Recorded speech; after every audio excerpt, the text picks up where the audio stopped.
Hi everybody, I'm Josh. And I'm Brett. If you're looking for a different horror podcast, one that stands out from the rest, Well, don't look here. absolutely not.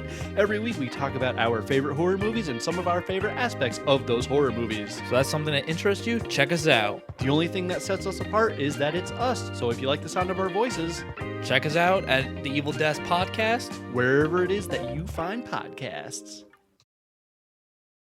G'day. Don't skip.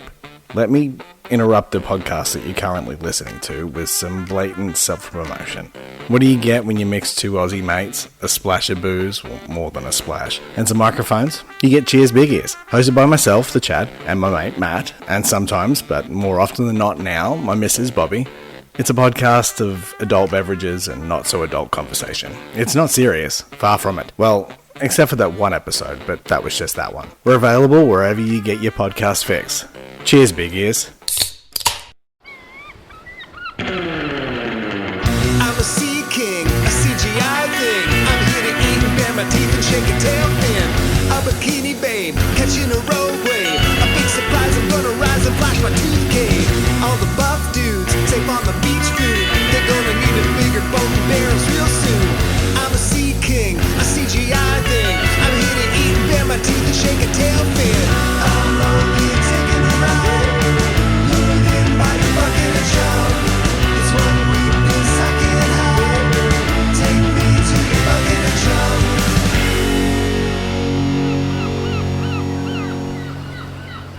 Hey everybody, welcome back to another episode of Bucket of Chum, the Shark Movie Podcast. As always, I am your host, Steve Coates, and this week we are talking about Sharkenstein from 2016, directed by Mark Polonia. That is right, Spooky Sharktober concludes with Sharkenstein, and I'm dedicating this episode to a patron, Artie's Angels, who is also a friend of mine, and he absolutely loves this movie, and so do I, which is why I picked it, and I wanted to save the best for last for Spooky Sharktober. So, Artie's Angels, aka Jordan, one of my childhood friends, this one is for you. And you're probably wondering, Steve, why didn't you do Sharkula for Spooky Sharktober? Well, I already did Sharkula on another podcast, the Horrorcraft Podcast. Shout out to our other patron, Cassandra Lee from the Horrorcraft Podcast. So if you want to go and listen to my thoughts on that, go check out their episode. I mean, frankly, I'll probably be doing it next year for Spooky Sharktober. I don't know yet, but we'll see. I'll definitely be covering it at some point. But yeah, I think we had a pretty good mix of movies. Certainly some unexpected things. I mean, there was Curse of the Dream Witch, the Nightmare Shark fiasco. Zombie Shark ended up being a surprise hit for me. So yeah, this has been fun. And don't forget, in November, we're doing Retro November as well. And I don't know if I've announced it on here yet, but I may as well. In December, I am doing Piranha December. So all of December is going to be Piranha movies. Enough about the future. Let's start getting back into Sharkenstein, and let's start with the poster expectations. It's Polonia Brothers, okay? So the fighter jets and the surfing bikini babes are not going to be in this movie. However, I am expecting a stitched-together shark and really just fun nonsense. Now, the shark on the cover is not what the shark is going to look like. I know that, but I still want it to look cool. I still want it to look like what I think Sharkenstein should look like. But there is nothing else left to do but let's dive in. So the movie starts off with flashes of like the actual Frankenstein story. And it just starts off with this big block of text. So I'll read that out first. Throughout the ages, one legend has survived the span of time, never dying, never stopping, and always terrifying. The Frankenstein monster, born of mankind's greed and desire to play God, to create life from parts of the dead. The monster has been killed and reborn over the centuries, its heart and brain indestructible. No one could have predicted the most bizarre experiment yet. Germany, winter, 1942. Yeah, it's another German shark experiment movie. Although, how many of... I'm trying to think. Post-apocalyptic Shark Commando was Russian. Sky Sharks was Nazis. I feel like there was one other movie where the Nazis were involved, and I just can't remember right now. It's going to come to me halfway through this episode. I'll just shout it out, probably. We see a submarine emerging from the sea, and then in a lab, two scientists are confronted by some soldiers asking them to turn over all their work as it hasn't been sanctioned by the government. The soldiers shoot them, and they collect the body parts and paperwork on the experiments. The sub goes back into the water. we're seeing on a map that it travels to the US. The sub emerges again as a plane lands on the water, and the soldiers load the case with the experiments onto the plane. And then we get our title card, Sharkenstein. What's happening?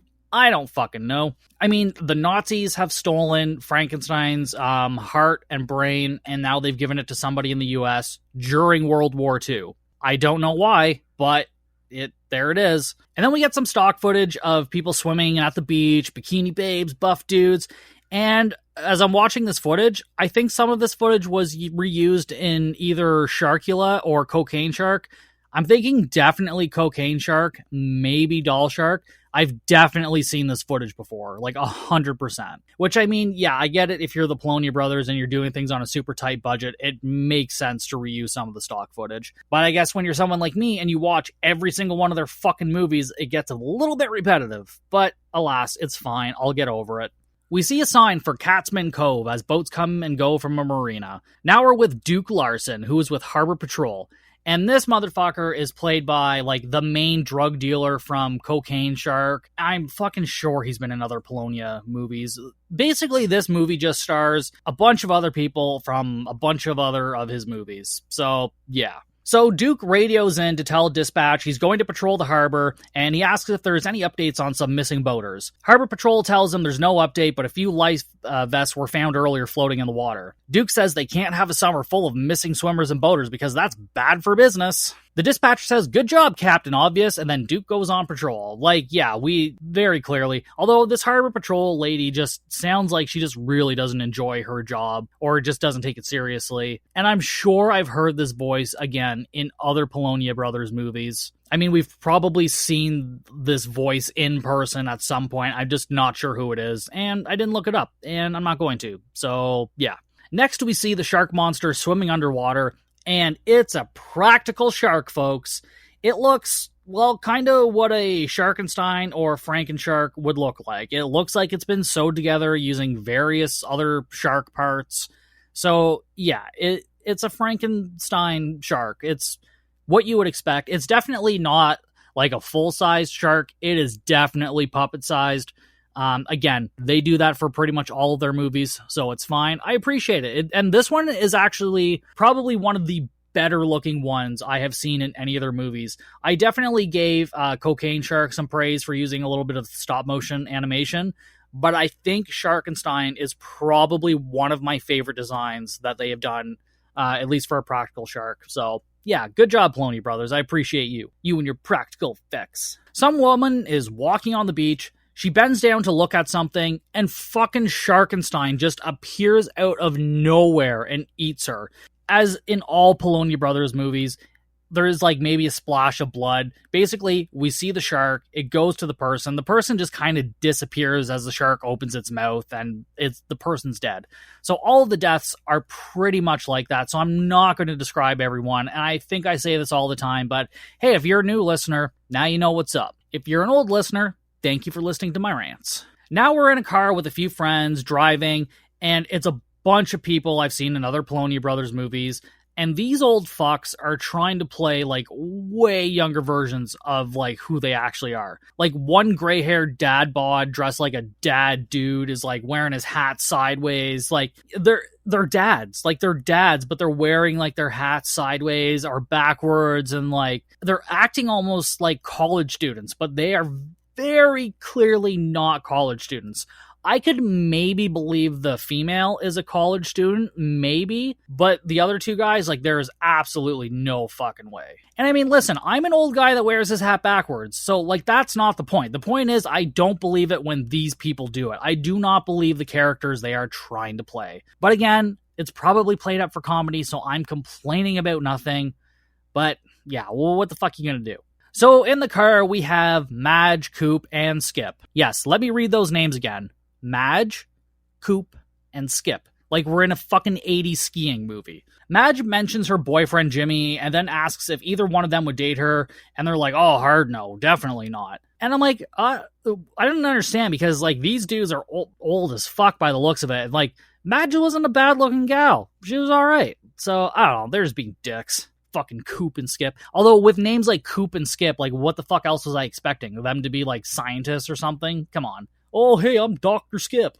I don't fucking think so. Oh, my name's Coop and I'm the executive vice president of... Yeah, no, not fucking happening. Skip looks up Catsman Cove on his phone and discovers the news of the missing boaters. Madge asks if it's been too late to get their deposit back, and Coop says it is. Skip in the backseat can't believe he's gonna let that spook her. And I mean, yeah, if you're going to, like, a destination spot, I would be a little concerned about missing people and whatnot, especially since, like, their main activity is going to be going out on the water boating. So, yeah, like, she has a very good point in being concerned about this, but fucking Skip and Coop, fucking idiots. And then they point out some dude walking along the road with the fishing pole and say, look, he isn't scared. And then we follow this man to the water where he fishes, and he says, oh yeah, they're biting already. And then almost immediately he's eaten by Sharkenstein, leaving just a pair of feet and shoes on the dock, which is pretty great. I really like that part. But again, we kind of just see like the shark puppet jump over the dock, composite it in, and then the guy just like disappears and we see like a splash of blood, right? It's the same kind of deaths all the time. Sometimes some of them are a little bit cooler. This one was funny. I got a good laugh out of it. Like, just his fucking feet left behind the dock, just amazing. Back with fucking Duke on the water, he meets another fisherman, and they're looking at a pile of fucking guts, and Duke says it's a pile of shark parts from various sharks. He speculates maybe there's a bigger shark out there eating all the other sharks, and then the fisherman chimes in and says he hasn't seen anything like this before, and, like, there can't be anything bigger than a great white eating sharks. Well, I mean, we know orcas go after sharks, right? Like, I'm pretty sure orcas are actually a natural enemy of the great white shark at this point. So, I sort of understand what he's saying, but he's also kind of wrong. But it's a fucking movie, so I'm not going to dwell on it too much. And then fucking Duke comments, disappearing people, sharks eating sharks. The only thing missing from this story is a mad scientist. And so, of course, immediately we cut to, like, some fucking clip art house on the water. Like, it looks like they took pictures of other houses and then, like, composited it onto a waterfront. It looks terrible. Again, this is what their movies look like, so, right. They stitch it together, paste it on some water footage, bam, we got a lab. And, of course, we see the mad scientist, played by Jeff Kirkendall. He is pretty much in every one of the Poloni Brothers movies that I've seen, so if you watch these movies, you'll recognize him. If you don't, you're going to hear his name a lot. Anyways, his name is Klaus. He's talking into a microphone saying, return, return, and we see Sharkenstein swimming underwater. There's a Nazi flag hanging in the background as Klaus talks to the brain and the other organ, the heart on the jar that we saw at the beginning.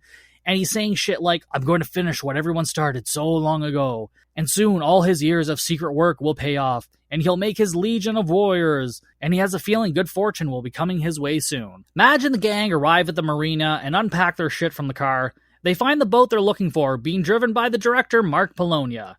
Skip says he's got a bad feeling about this as they talk to the boat driver. And the driver just nods or shakes his head. So apparently this driver can't talk. They sort of address it, but like not at the same time they don't. It's just weird. So yeah, he can't talk, I guess. I don't know. That's just his character.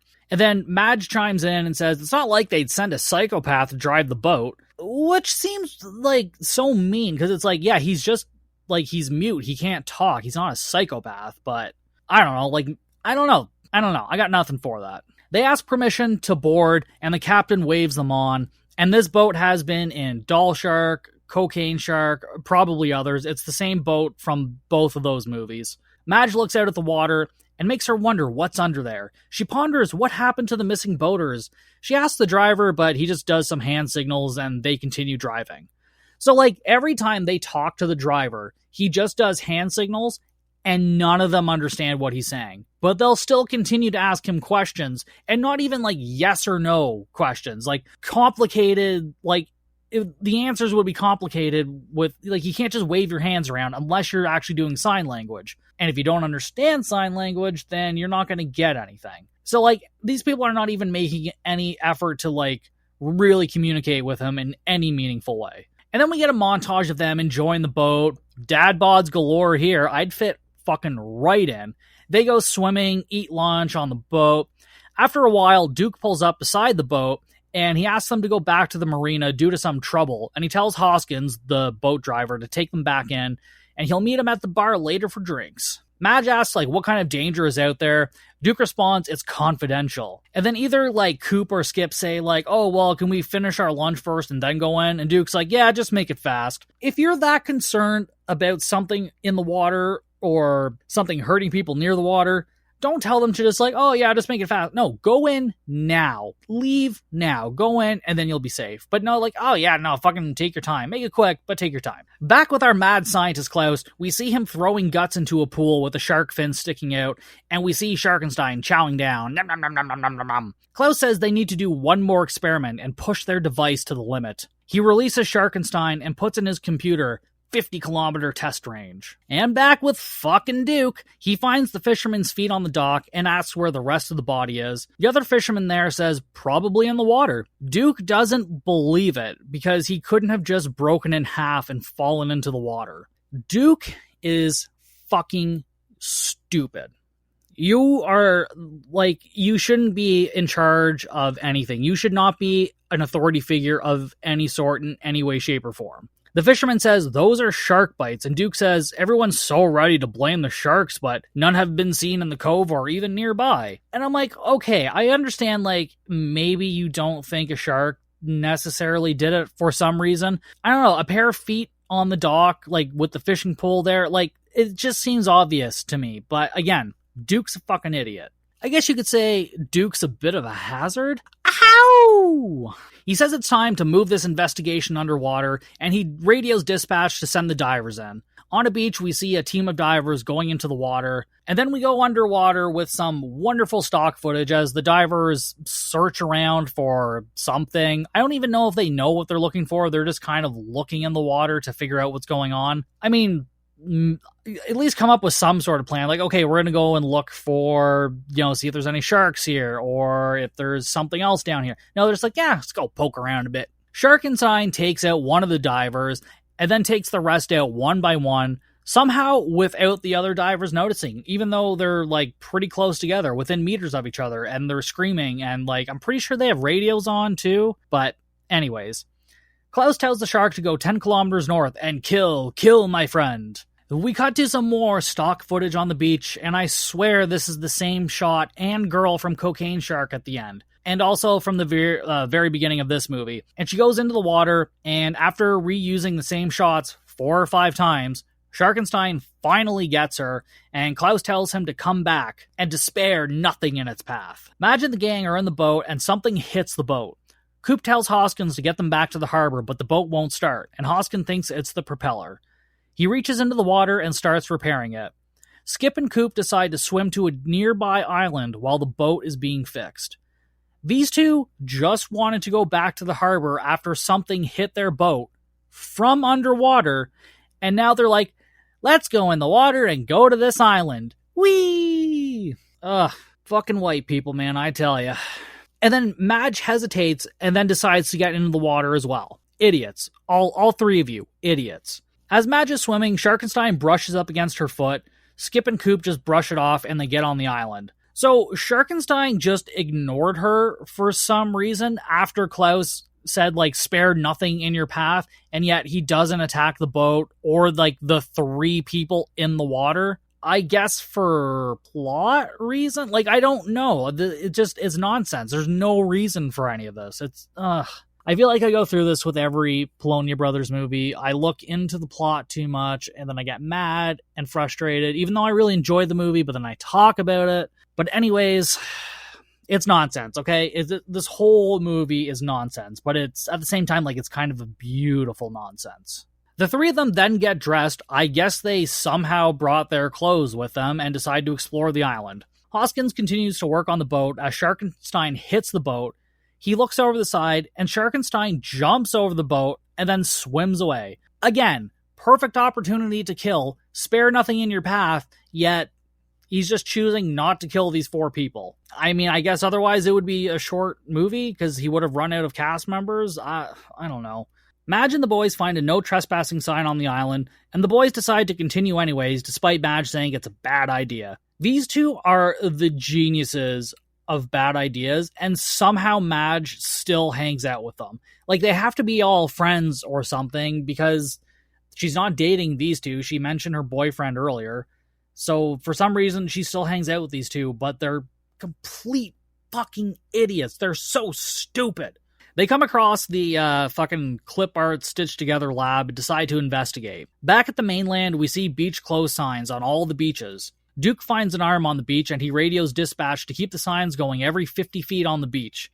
And then he asks if Hoskins has returned. And the dispatcher says she isn't sure. So Duke tells her to check the log. She says, "Just a minute." Like, she sounds so fucking annoyed at the fact she has to actually do something for her job. Ugh.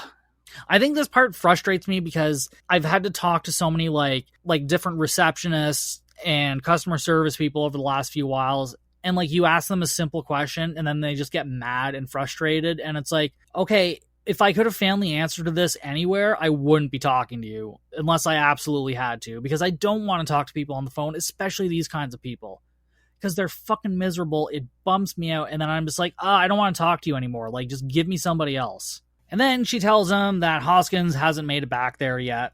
And then we go back to Madge and the boys as they enter the lab, and Madge says someone still lives there, and she points to a bong. Sharkenstein enters a gate under the lab and rocks the lab a bit. Madge asks what that was, and one of them says, "Sounds like an iron gate closing."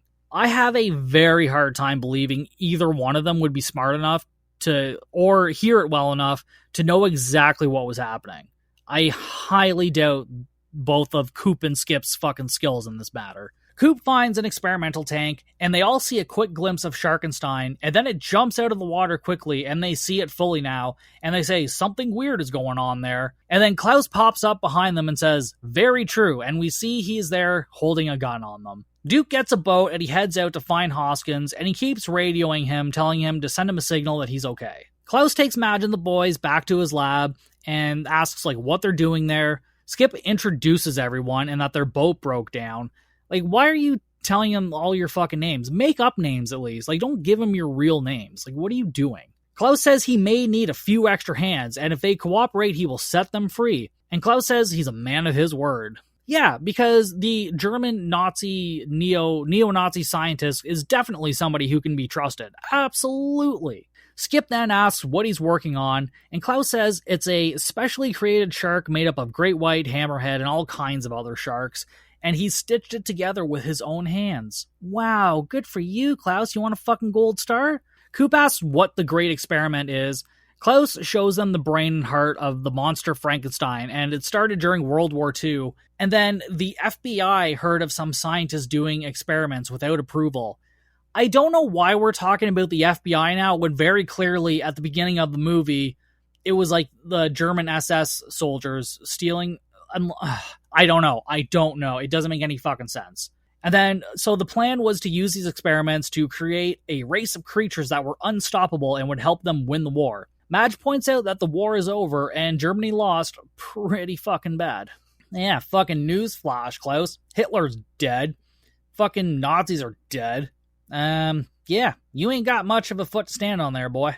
Klaus tells her the experiments still continued and that there are factions that have combined forces to create the weapon, and they will start a new war. Madge calls it Sharkenstein, like just straight up names it Sharkenstein. Klaus then tells them they have the brains of other top figures, and once they perfect the shark experiments, they will continue with the human transplants. So, taking the human brains and putting them into these indestructible creatures, I guess, sharks, I don't know. Madge asks if they have Hitler's brain preserved, and Klaus says yes, and he wants them to help him put the monster's brain and heart into the shark creature. So somewhere in this universe, Hitler's brain and heart, or maybe just his brain, is preserved somewhere. Could we maybe get a Sharkenstein 2, like The Revenge of Hitler or something like that? Back with Duke, he's out on the water searching for Hoskins, and a storm starts rolling in. Klaus sees the lightning and says, "It's time," and they start working. They take the shark brain out and put the monster brain in, and do the same thing with the heart. Duke is still out on the water as rain pours down,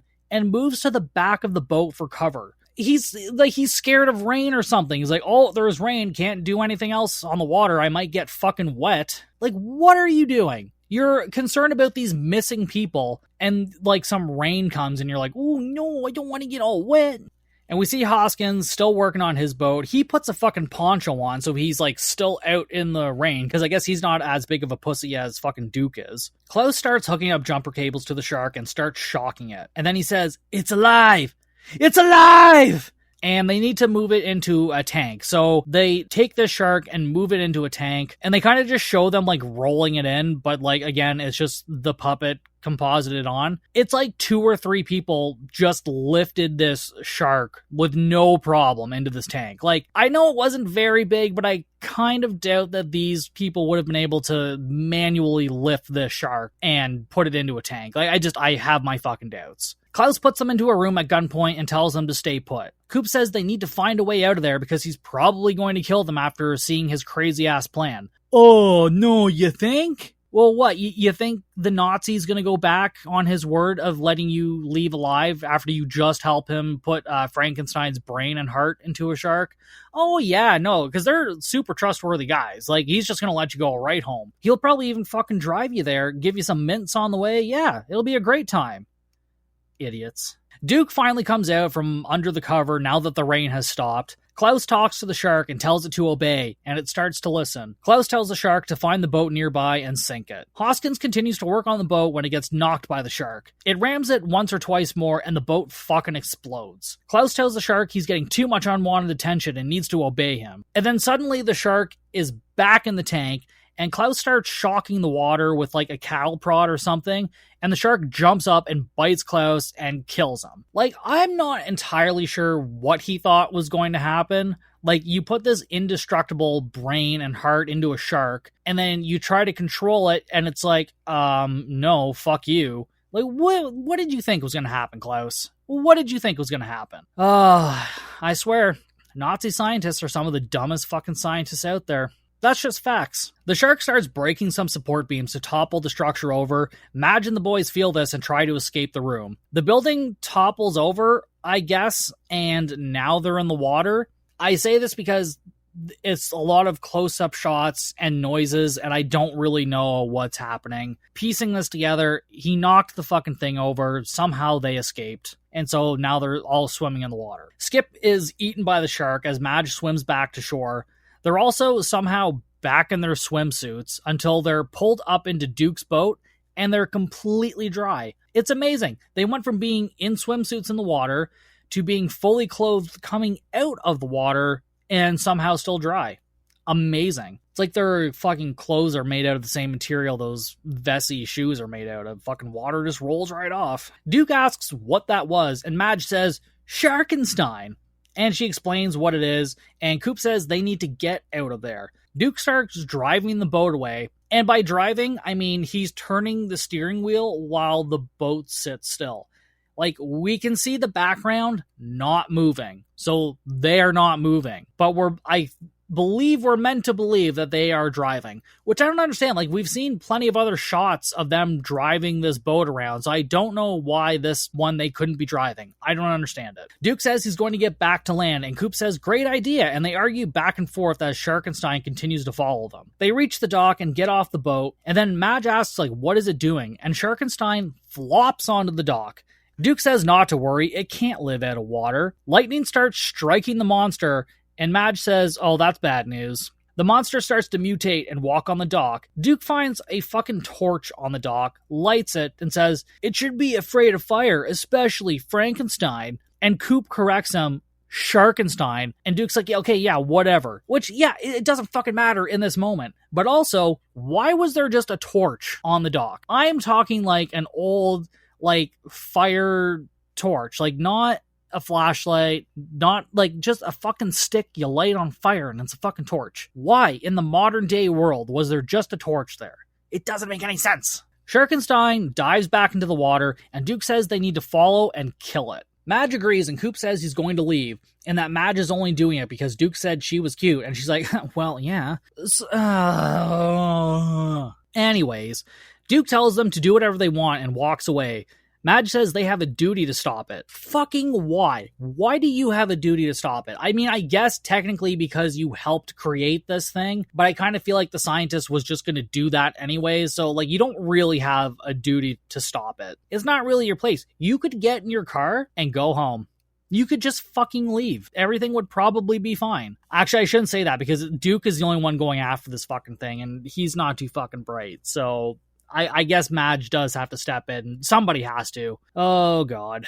We get a Sharkenstein POV as he approaches a herd of cows, and a lady farmer tells it to put her cow down and shoots at the shark. Duke gets some backstory on the shark from Madge as Duke follows the fin trail. Yep, Duke is tracking this shark on land by tracking its fin trail. Now, as you guys know, I am not a marine biologist, not even really an amateur scientist, but if you're tracking something on land and it has fucking feet, would you not be following fucking foot tracks in a fin trail? Are you fucking kidding? No, just no. You're not following a fin trail, you're following footsteps. Coop is walking through the woods as Sharkenstein watches.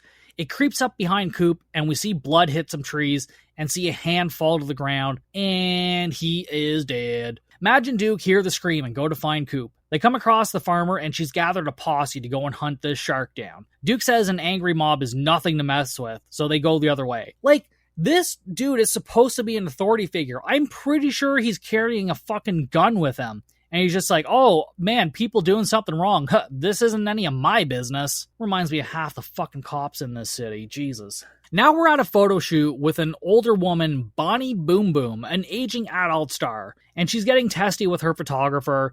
And Sharkenstein shows up and just ruins everything. Bonnie says to Sharkenstein he's probably not interested in an autograph. And it kills her. That is kind of one thing I like about the Polonia Brothers, is that we just get these random ass scenes where people die, and it has like no impact on anything. And it's just like, why is there an aging porn star in the woods doing a photo shoot? Although actually, this sounds, now that I'm remembering, Landshark had a very similar scene. There was like a photo shoot. I don't remember if the girl was like an aging porn star, but yeah, it's kind of a similar thing.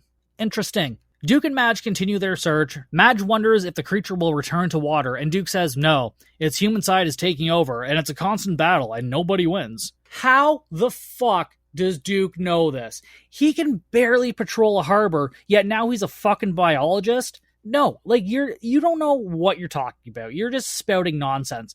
This kind of reminds me of that scene in Prometheus, the Ridley Scott Alien prequel, where like Idris Elba just comes into the room and is like, yeah, this was a military installation and it was used for what? It's like, how do you know this? You're just like dumping a bunch of information on us when like there's no possible way you could know this. It is complete fucking nonsense. Madge says it has the creature's brain and heart and it's indestructible, and then she gives us some history on Frankenstein and names all of the Universal Horror Frankenstein movies, and then names all of the Hammer Frankenstein films. I don't know why we needed that. But we got it. She can name all the movies. Oh boy, she's an expert because she can name all the movies. Duke says there's a building filled with munitions and that maybe it could kill the monster. He says he'll let the mob draw the monster out and then lure it to the building. What a terrible fucking cop or harbor patrol or whatever he is. God damn it. Some of the members of the posse say they'll take the corpse when this is over and take it on tour and be rich. And then one by one, Sharkenstein takes them out, using the tall grass as cover as we just see his shark fin like swimming around. What? The shark fin sticking out of the grass. I don't really know how to describe that, but yeah. The rest of the posse see him, start shooting at him as it walks away, and the posse chases after it. Duke and Madge reach the old lighthouse that should be filled with munitions. They enter and find a box of dynamite. So, like, when they said filled with munitions, what they really meant was there, like, maybe some dynamite in there. And they found a box. They found a box of old dynamite. So they have to be careful with it, because I don't know if you know this about old dynamite, but it tends to leak, like, nitroglycerin, and then becomes very unstable, and then blows up. And that doesn't happen in this movie. Somehow they managed to not blow themselves up, which I have a very hard time believing. Duke says they'll wire it together, place it in various places around the lighthouse, lure the creature in, and then set it off. They wrap and wire the dynamite, set it around the house, and Duke says he knows how to lure the creature there as they leave. Duke cuts his arm, saying if there's one thing sharks can't resist, it's fresh blood. Which, again, I'm not even gonna... Whatever, I don't care. Madge says she could have saved him the trouble because she's on her period. The posse finds Sharkenstein and starts shooting him again. Duke and Madge spot him and the angry mob coming their way. Duke tells Madge to hide out in the woods and don't go near the lighthouse, so she takes cover cover as Duke waits for Sharkenstein. He shows up, and Duke runs into the house as Sharkenstein follows. Duke runs around the house trying to escape the shark. The posse arrive at the house and set the house on fire. Madge comes from the woods and tells the farmer that Duke is in there. She yells at the house and tells Duke to get out. We see Duke fighting the shark with flames around them, and he tells them to shoot the explosive. But Madge says, no, you'll be killed. Duke says it's too late for him and just starts shooting. So the posse starts shooting, and then they're like, oh my god, take cover! And then there's an explosion from the house as it continues to burn. So they somehow knew that an explosion was coming, like right before it happened. Maybe one of them's psychic. Maybe there's a psychic farmer here. What a twist. Madge says it's not over. The brain and heart of the Frankenstein monster can never be destroyed. And she goes back to the dock, all sad because everyone's dead. She sits down on a chair at the end of the dock, and the music feels so out of place, like this whole walk down the dock and like sitting in the chair. It was like really upbeat for what was supposed to be happening. But yeah, anyways, a different Sharkenstein jumps out of the water and we roll credits. Oh, yeah, I bet you didn't see that one coming. As far as I can tell, this was like a Sharkenstein water creature, not a land walking creature. So it's not even the same creature as far as I can tell. And roll credits. That's all of Sharkenstein. That is the movie Sharkenstein. Holy fuck. Like, what a wild ride any Polonia Brothers movie is. And like, I know I make fun of it, and I know I point out a lot of dumb shit, but like at the end of the day, they're just so much fun. But like, they're so much fun because they're so stupid. Like, it's just so much nonsense. Like, the whole time you're watching, you're just like, what is happening? What is happening? I feel like I need a shirt that says that whenever I watch a Polonia Brothers movie. It's just like, what is happening? Because I don't know. As far as poster expectations go, yeah, even though there weren't fighter jets and surfing bikini babes, I'm still a happy camper. And this is one I could watch more frequently than some others. Like, just because it's pure nonsense. It's pure fun. Like, I just had a blast with it. I mean, I would rather watch this one twice, other than The Black Demon, From the Depths. Like, those movies, there's no way I could do another. I mean, I could watch them again, but I need more time. This one, I don't need, like, as much time in between viewings, is what I'll say. Sharkenstein concludes our Spooky Shocktober run. But have no fear, people. There will be more episodes coming in November. Retro November. So I'm going to kick it old school with some movies that predate Jaws, some movies that came out right around the same time or shortly after. So I hope you guys are looking forward to that, because I know I am. I think it's going to be a lot of fun. And there's definitely going to be one or two movies in there that are going to be a surprise to some people that maybe they've never even heard of or don't know about. So I'm definitely looking forward to that. That is it for me this week. That was Sharkenstein from 2016. As always, you can follow me on all the social medias. That's Facebook, Instagram, TikTok, Slasher, at Bucket of Chum Podcast. Check out bucketofchumpodcast.com for more information. And we have a Patreon, patreon.com/Bucket of Chum. There's a lot of great things coming out there. As a part of Retro November, I will be reviewing the episode of Happy Days where Fonzie jumps the shark. And we're going to talk more about, the term jump the shark in television, and even give some examples of jumping the shark in television. So head on over for that, and I will see you guys next time for a brand new episode of Bucket of Chum.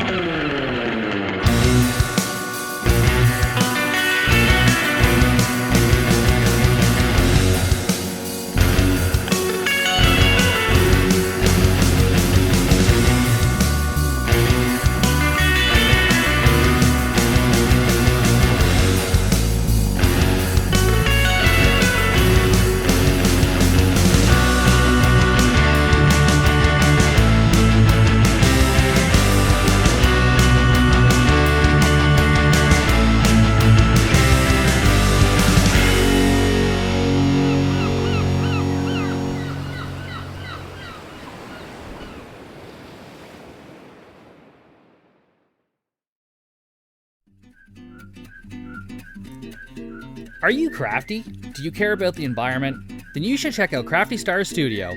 Owned and operated by Lisa Gorman, Crafty Stars sells products that have the planet in mind. The products are made from materials that are reused, compostable, or recyclable. Go to craftystarsstudio.ca and check out the amazing selection of products today, and support a small business that supports saving the planet.